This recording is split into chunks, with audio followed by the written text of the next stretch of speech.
Hello friends, कैसे हैं आप लोग। स्वागत है आपका हमारे यूट्यूब चैनल में। आज हम आपको सुनाएंगे वट सावित्री व्रत कथा, जो इस प्रकार है। पुराणों में वर्णित सावित्री की कथा इस प्रकार है। राजा अश्वपति की अकेली संतान का नाम था सावित्री। सावित्री ने राजा धूम्रसेन के बेटे सत्यवान से विवाह किया। विवाह से पहले उन्हें नारद जी ने बताया कि सत्यवान के आयु कम है, तो भी सावित्री अपने फैसले से डिगी नहीं। वह सत्यवान के प्रेम में सभी राशि वैभव त्याग कर उनके परिवार की सेवा करते हुए वन में रहने लगे।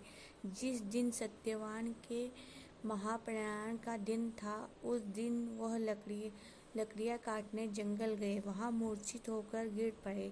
उसी समय यमराज सत्यवान के प्राण लेने आए।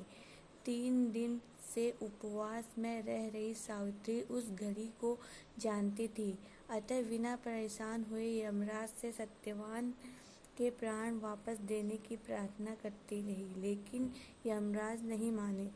तब सावित्री उनके पीछे पीछे ही जाने लगी। कई बार मना करने पर भी वह नहीं मानी, तो सावित्री के साहस और त्याग से यमराज प्रसन्न हुए और कोई 3 वरदान मांगने को कहा। सावित्री ने सत्यवान के दृष्टिहीन माता पिता के नेत्रों की ज्योति मांगी, उसका छिना हुआ राज्य मांगा और अपने लिए 100 पुत्रों का वरदान मांगा। तथास्तु कहने के बाद यमराज समझ गए कि सावित्री के पति को साथ ले जाना अब संभव नहीं है, इसलिए उन्होंने सावित्री को अखंड सौभाग्य का आशीर्वाद दिया और सत्यवान को छोड़कर वहां से अंतर्धान हो गए। उस समय सावित्री अपने पति को लेकर वट वृक्ष के नीचे ही बैठी थी। इसलिए इस दिन महिलाएं परिवार और जीवन साथी की दीर्घायु की कामना करते हुए वट वृक्ष को भोग अर्पण करती हैं, उस पर धागा लपेटकर पूजा करती हैं।